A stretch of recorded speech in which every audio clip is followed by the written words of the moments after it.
The 75-year-old actress, who starred alongside Dame Joan Collins in the hit 1980s series, was ordered to hand over her money and jewelry after confronting David Wilson, 57, after he broke into her home in Bayswater, West London. Wilson, described as a habitual career burglar, was armed with a jemmy, a bar with a claw at the end, which he raised in a striking motion before telling Ms. Beecham, "Don't look at me." Prosecutor John Traversy told Southwark Crown Court, during the course of this incident, which was terrifying for Ms. Beecham, when in the circumstances of which she found herself, she had real fears for her life. Wilson, originally from Glasgow, was jailed for a total of 10 years and 5 months today after pleading guilty to aggravated burglary over the raid on October 25 last year, as well as a separate burglary in Sheffield on May 5, 2021.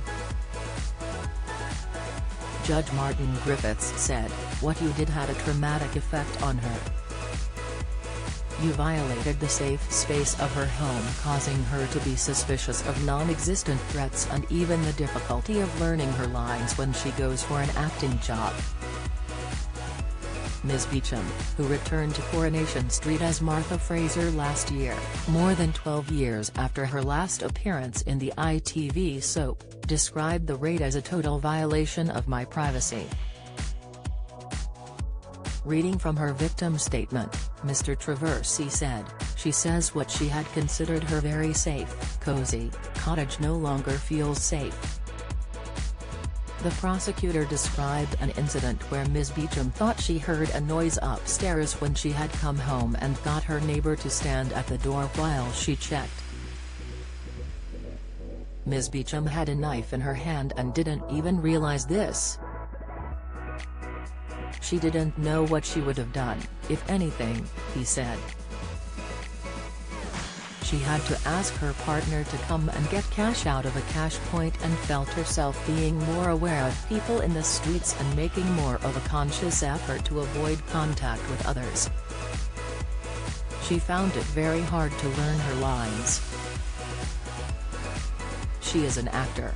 She found it hard to concentrate, and without the support of those at work with her, she thought she may have difficulty fulfilling her contract.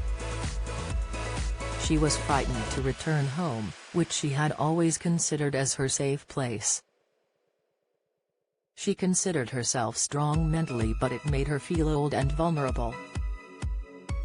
The court heard Ms. Beecham has doubled her sleep medication, has nightmares and panic attacks, and no longer walks her dog after dark. She has had mental holographic images of the defendant standing at the end of the bed with the weapon in his hand, Mr. Traversy added. He said CCTV footage shows Wilson with his jemmy before climbing up and using the tool to open a Velux window to break into Ms. Beecham's home. Stephanie Beecham was upstairs at her home in London, the Bayswater area, when she heard a noise downstairs, he said. She began to descend the stairs, calling out, "Who's that?" and she sees the defendant standing at the bottom of the staircase. He ran up towards her, holding up to her face what he saw as a metal bar with a claw at the end, some 2 feet in length, and what she described as undoubtedly a jemmy, as used by burglars since time immemorial to gain access to properties and steal therein.